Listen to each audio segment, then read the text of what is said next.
từ tổ sư lập ra, thì trước giờ chúng ta đều làm như vậy, cung tối.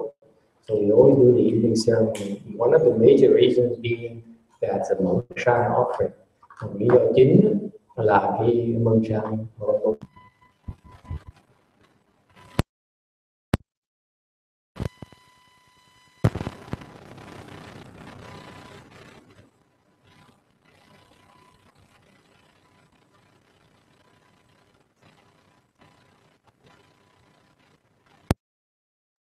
Thấy là ngạ quỷ, súc sanh, ngạ quỷ nó rất là đói, khổ sở dễ sợ.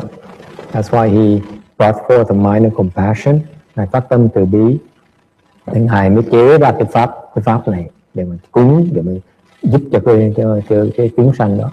So he created this offering to help these beings.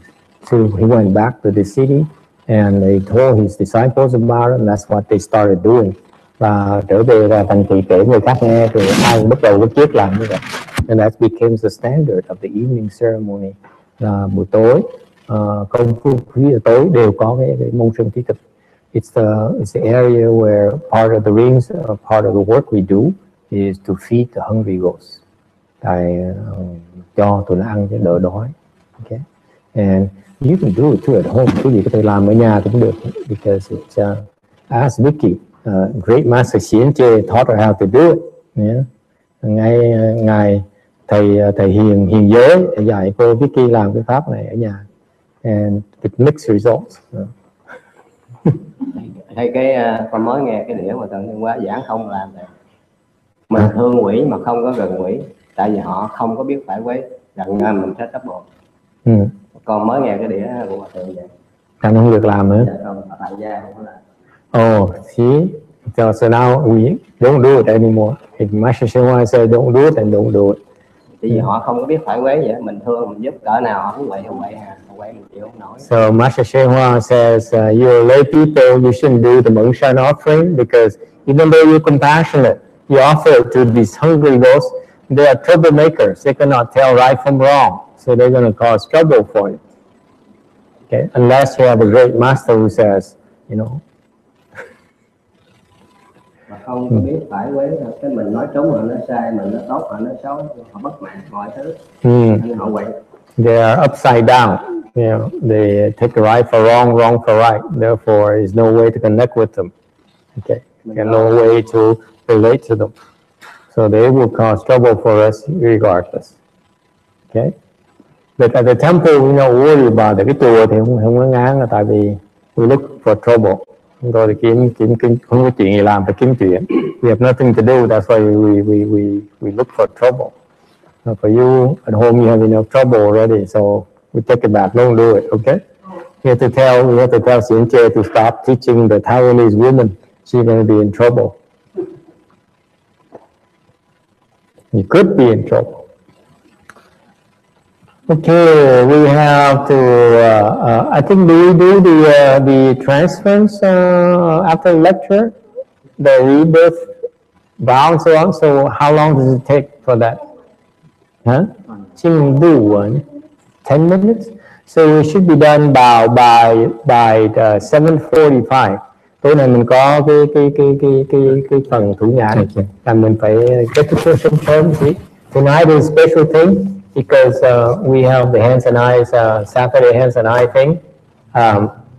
So we shortened the lecture by 1 hour, okay, so that we can do it. So we finish at 7:45, do transference, and 8 o'clock we start the hands and eye, okay?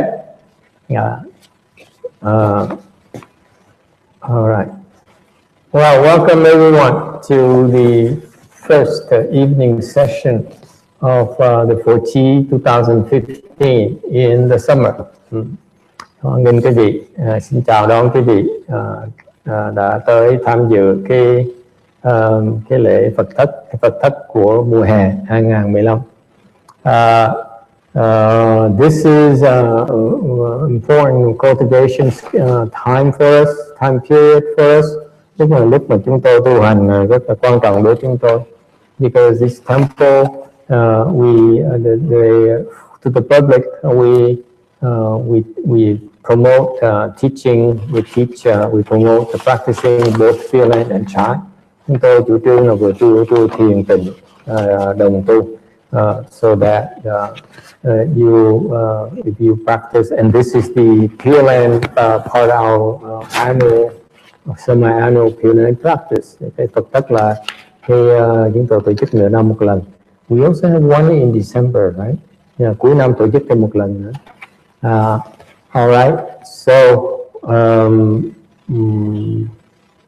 this particular summer session, I decided to start asking Master Xianchi to lecture to you.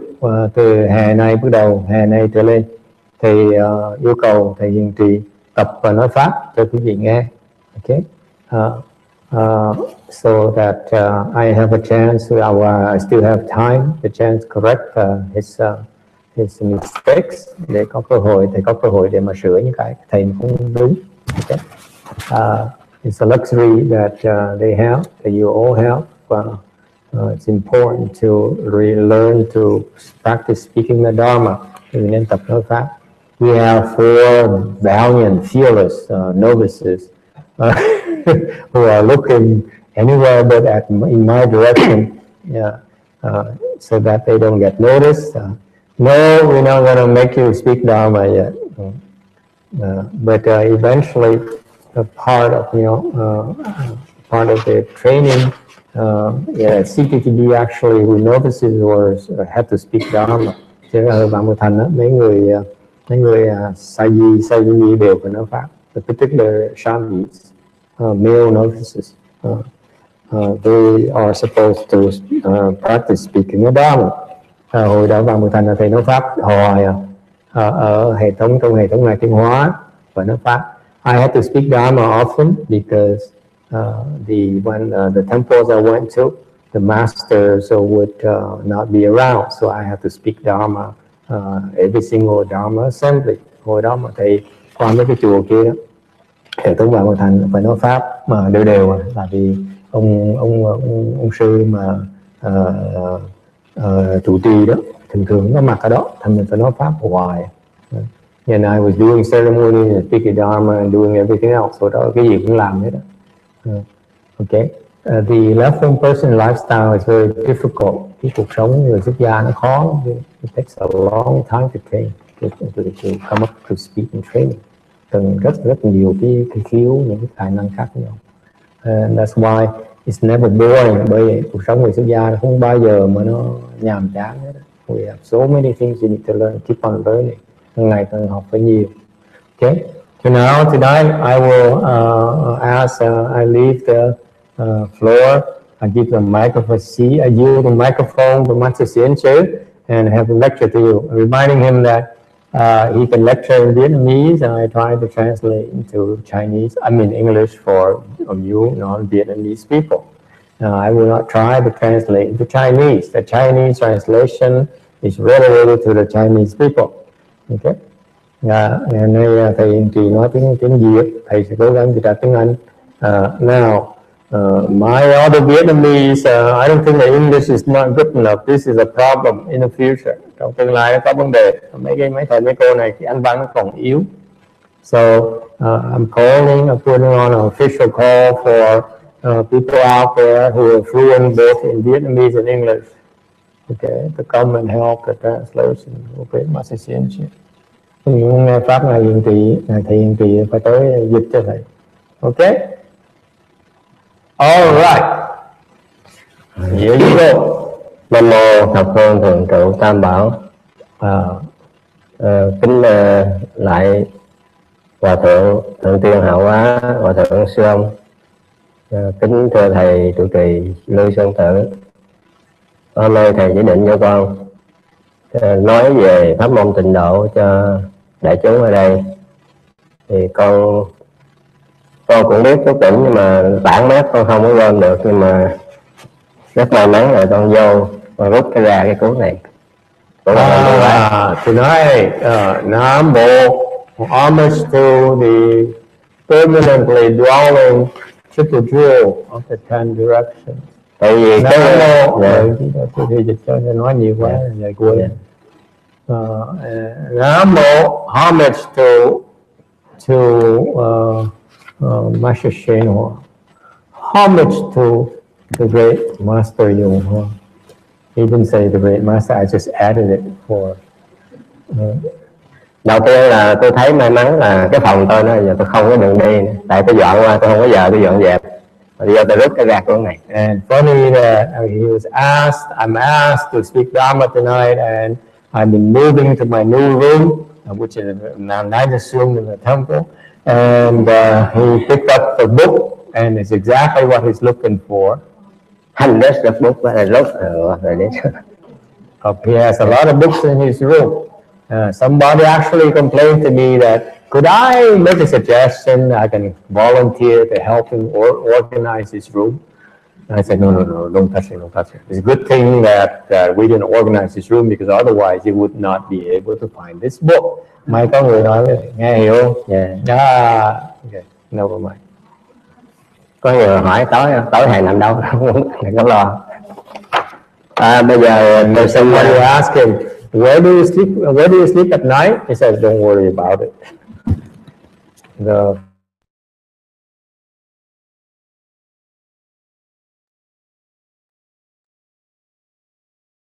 Tự cầu lên mình chứ không cầu lên người. Master Shen Hoa says something very interesting. I find very interesting. The great man seeks from himself, not from others. Thành ra mình niệm Phật nó tránh cái ỷ lại Đức Phật Di Đà. And therefore, when you recite the Buddha's name, avoid by all means, avoid relying on Amitabha Buddha. Cũng như mình trồng bông nữa, mình trồng đàng hoàng nó trổ thôi, không cần phải cầu rồi mình đứng lại cho nó trổ. For example, if you plant flowers, if you do it properly, you get flowers. You don't need to beg and ask for help. Tại vì trong kinh, trong chư tổ như Hòa Thượng nói với cái người ta, mấy người chưa biết gì đó thì chư tổ nói tịnh độ đẹp rồi cho mình ham vậy đó. Thật sự là có, nhưng mà muốn lên đó là phải bỏ công, không phải tự động niệm sơ Phật Di Đà rất mình đâu. Cho nên nói cho vậy để cho mình ham để mình tu, mà khi hiểu rồi là phải ráng tự mình, không có chờ Phật Di Đà đâu. It is the patriarchs say that. Do I need to translate the Vietnamese? Cần dịch tiếng Việt không? Huh? Why are we wasting time? Everyone understands English, right? Hiểu tiếng Anh được phải không? Yeah. Không phải cái bà già này, bà 100 tuổi này. No, we need to translate this lady. So, wait a minute. Thành ra mới Thôi lỏng cọc. I'm showing my age. Nên rõ rồi cái đông lộ cái tuổi già của mình ra bây giờ lỏng cẩm rồi.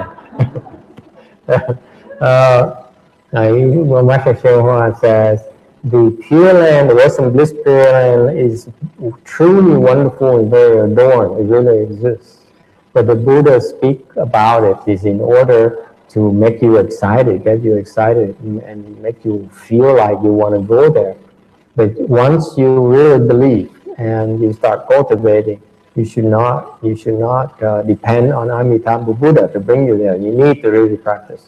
Okay, you need to take care of yourself. Nhưng mà theo tôi nghĩ đó, mình có rất là nhiều phước báo. Có hai đường để mình chọn. I feel that we are very, very fortunate. We are very blessed. Bởi chư tổ nói đó, niệm đó, người nào niệm một ngày đó được 30.000 tiếng Nam Mô A Di Đà Phật, Nam Mô A Di Đà Phật, 30.000 trở lên chắc chắn dẫn sanh. Nếu không được, chư Phật ba đời nói dối. The patriarch says that if you can recite the Buddha's name 30,000 times a day, then you will definitely attain rebirth. 30,000 Buddha's name at least. Niệm bao lâu? Mỗi ngày. Every day until the end of your life. Yeah. Right?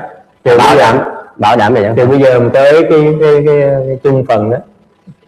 Till the end of your life, right now, starting from today, okay, only starting from today. Bắt đầu kể là before what you recited before doesn't count. Niệm lúc trước nó không tính. Thì bắt đầu, thì now you do recite 30,000 times a day. then you until the end of your life, then you attain rebirth, guaranteed. Rồi nhiều người nói là tôi không có già, tôi mất chồng, mất con, mất. And most people, the action would be, I really can't find the time to take care of my husband and my children, my family, my dogs, my cats. Nhưng mà mình lợi dụng trong mọi lúc, mình có thể sử dụng thời gian chứ không phải không có giờ đâu. Yeah, but Master Shinchu feels that we can find the time. If you use the time properly, you can. Tôi nhớ là hồi đó tôi Việt Nam, tôi mới ở tù về, tôi rất khổ, tôi làm cái máy dập mà nó dập ra cái dĩa xe đạp mà cái dây sơn đó thì nó có 48 cái răng đó. Mỗi cái răng là cái máy đạp xuống như máy may, nó kêu con niệm Nam Mô A Di Đà Phật, ngồi Phật vậy đó. Mà vẫn niệm Phật được, chứ đâu có phải là mình ngồi không mình mới niệm Phật. He remembers when he was in Vietnam working as a machinist. They have a stamping machine that stamps out the chains of the bicycles, and so it has 48 of these gears, these things with the chain, right? Yeah. The parts of the chain of the bicycle chains. And he would manage to say every single time he puts he stamps it, he uses Nam, second time Mo, A, Ni, To, Phật. That's why he can, if you really set your mind to it, you can do it. Mà rốt cuộc con làm nhiều, mình làm nhanh hơn người khác. And it turns out while reciting Buddha's name, he can work faster and he can produce more than his colleagues. So, mà mấy tổ mới lấy một cái dụ như cái dòng nước nó chảy đó, cái bụi trúc đâu có cản được cái dòng nước đâu. So the analogy the patriarch says is that when there's a water flowing, stream water flowing, the bamboo cannot stop the stream from flowing. Và một cái ví dụ khác là cái ngọn núi đâu cản được mấy cái đám mây trên trời đâu. Or the mountains cannot possibly stop the clouds in the sky. Thành ra từ cái đó rút ra là mình có thể niệm Phật ở mọi lúc mọi nơi chứ không phải nói mình bận. And therefore, his conclusion is that you can recite the Buddha's name anywhere, anytime, if you really set your mind to it. Rồi Hòa Thượng hỏi tại sao mình Phật thất đó, mình niệm Phật để làm gì? So Master Shimon says, what do you? Không thể vừa đọc cái gì nữa. Master Shimon says, why do you recite the Buddha's name during the Buddha's the 40? Thì cũng giống như thầy nói đây đó, là mình gieo cái tiếng niệm Phật vô cái tâm mình đó. Cái nào nó đủ rồi nó một giống một hột ra, chứ không có phải là chờ đợi bây giờ mà có kết quả được, cứ luyện một giống vô thì nó sẽ sanh ra quả cho mình. Every time you recite Buddha's name, then you are planting the seeds, so that in the future that seeds will mature, will help you in your practice. So by doing that, you will assure success yourself. You don't need to depend on the Buddha. Và Hòa Thượng hỏi tại sao mà mình phải sanh về cực lạc, thì Hòa Thượng trả lời là tại vì Why do you want to be reborn to Western Bliss Pure Land? Vì Phật Di Đà có 48 lời nguyện là sau khi tôi thành Phật, chúng sanh khắp mười phương niệm danh hiệu tôi A Di Đà Phật, tôi nhất định tiếp dẫn họ về cõi nước tôi, tương lai sẽ thành Phật. Chúng sanh trong cõi nước tôi từ qua sen quá sanh.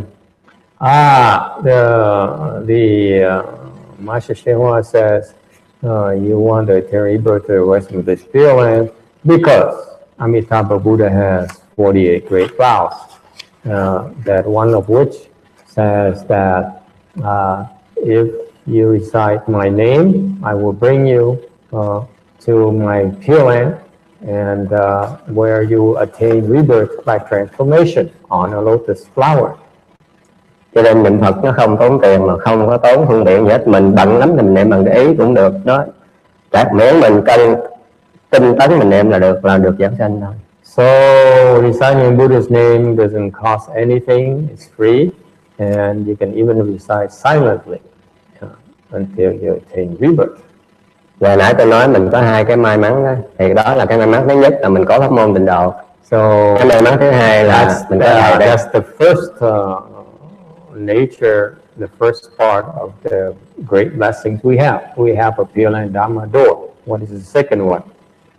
Về cái phương pháp, cái may mắn thứ hai là mình có thầy có pháp 49 ngày, mình có rớt cũng còn thầy. Number two is that we have a 49-day Dharma from Great Master Yung Hoa. Why is everyone keep on smiling? Nhưng mà tôi nhận ra là mình không có nên làm biếng. Ví dụ bây giờ mình bận đâu, mình đi xa thầy mà mình chết, thầy không có ở cái bên mà thầy không hay kịp là cũng đợi địa ngục chết luôn. And he feels that regardless, he should not be dependent on me. He should not be lazy. Because suppose the master is away or is not available, and you die, and you don't take care of yourself, if you could fail, we could miss the boat.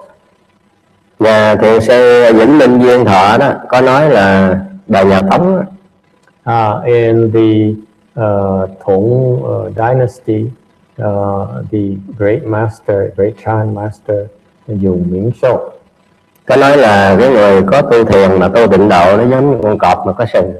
Says that if you practice Pure Land, you practice Chan in Pure Land, it's like a tiger with horns, meaning it's terrifying. A tiger is already unbeatable, and with horn, it's just like that's the Chinese concept. Thì hiện đời này người đó làm thầy của người. So this lifetime they will be the teachers of men. Và trong tương lai người đó sẽ thành Phật. In the future, they will become the Buddha. Hoặc là làm tổ. Or a patriarch, if you want to.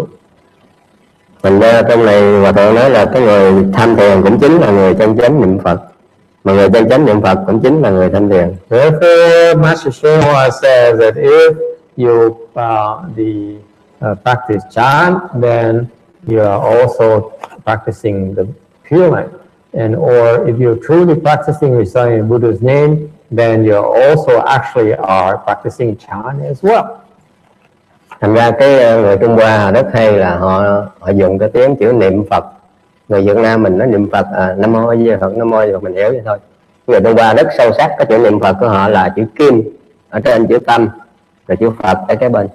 Thì là ngay bây giờ right now at this moment là cái tâm mình, trong tâm mình phải có chữ Phật. Như vậy mới chân thật niệm Phật, chứ không phải niệm Nam Mô Phật, Nam Mô Phật mà gửi ở chuyện Việt Nam là không có được. So không có đúng nghĩa chữ niệm. The Chinese when they say recite, there is a now character, Chinese character now, and then there is a heart at the bottom. On top there's a now, at the bottom is a heart, character for heart. That's what reciting to the Chinese means. It means that right now you should have in your mind the Buddha's name. So for example, you recite the Buddha's name, you're thinking about Disneyland, then it doesn't count, okay, as reciting Buddha's name. Thành ra như mà Thượng nói mình niệm mà đang niệm mà mình nói đói bụng nó chạy xuống ăn là không được rồi. So for example, in particular for the coming week, if the Master Hsuan Hua says that if you recite the Buddha's name and all of a sudden you feel hungry or thirsty, you're low on sugar, you can't rush to the dining hall and pick up something, some sugary drink to take, or something to eat, cheesecake to eat. Hoặc là mình mệt mình kiếm chỗ trốn đi ngủ là không có được. Or you're tired, you can't sneak out and take a nap. Yes.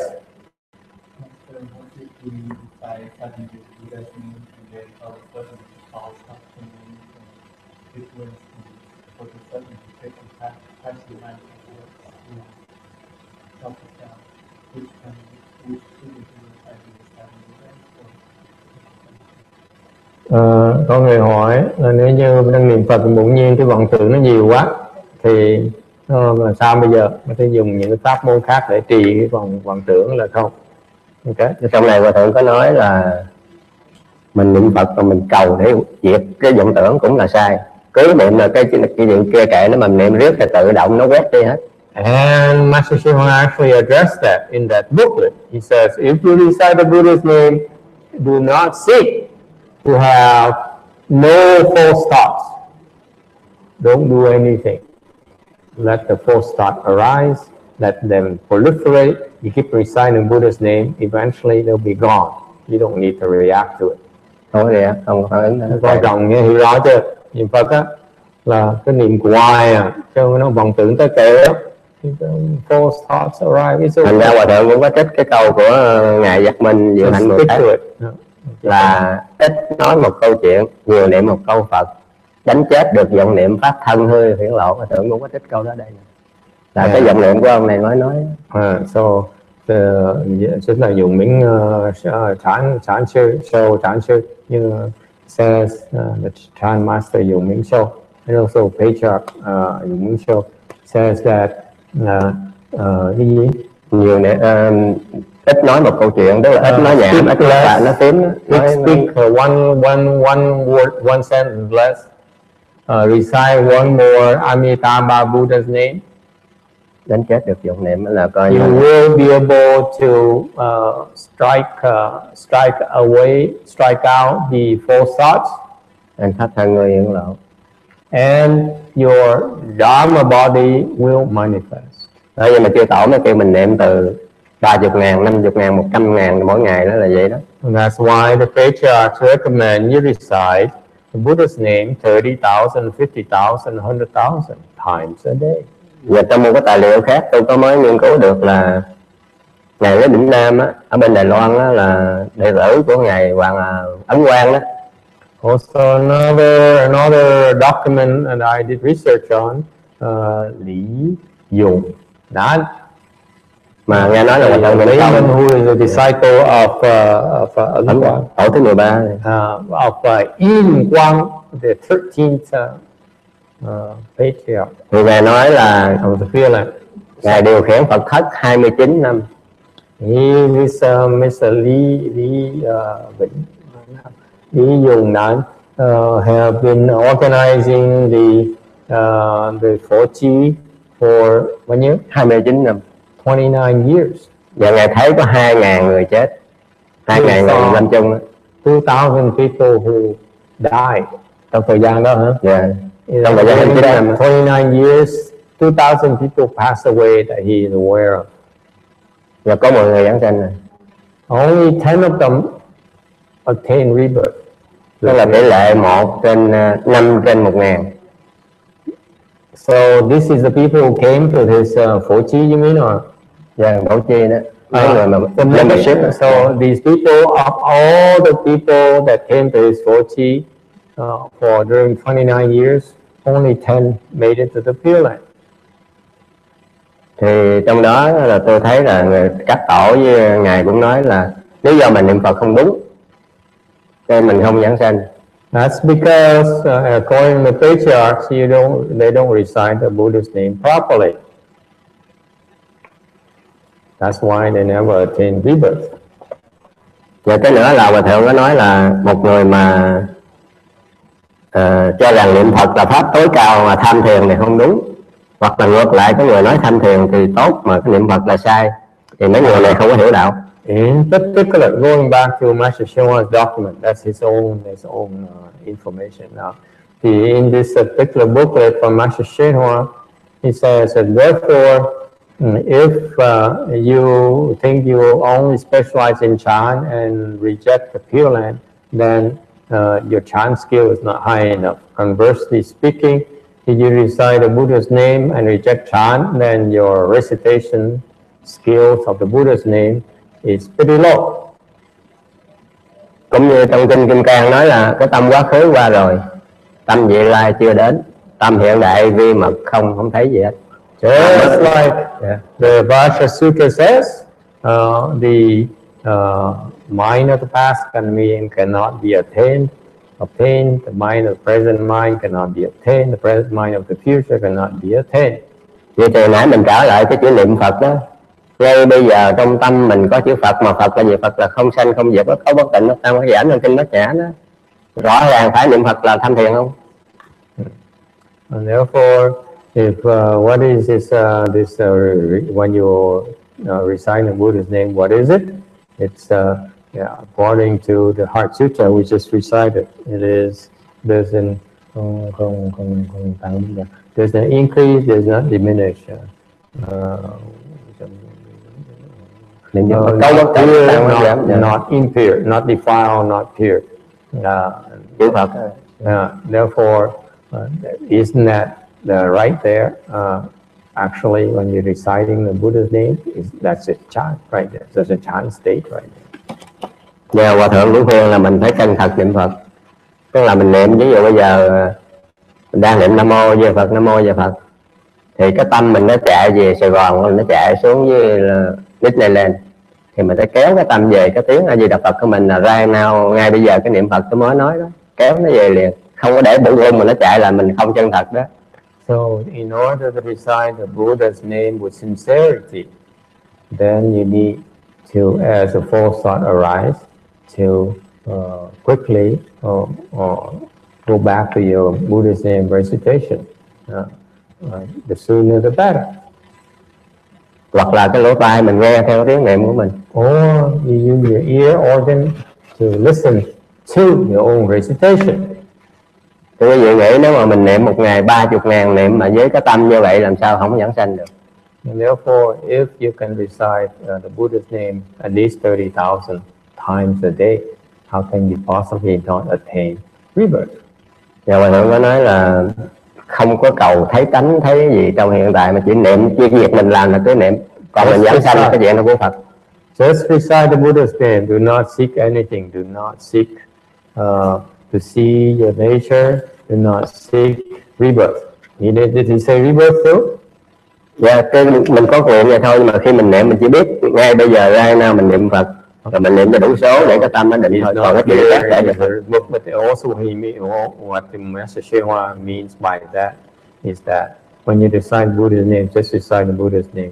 Do not seek rebirth of the pure light. Do not seek enlightenment.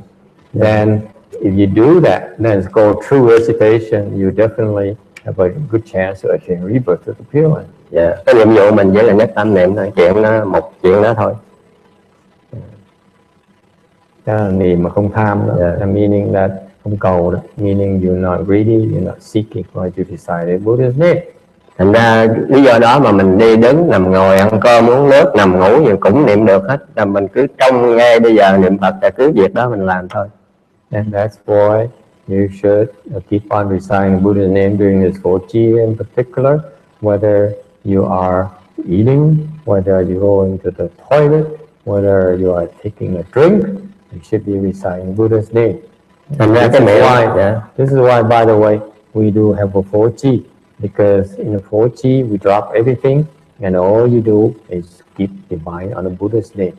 Bởi vậy mình mới có tổ chức cái Phật tất để quý vị bỏ hết tất cả, dẹp hết tất cả để mà chỉ niệm Phật thôi.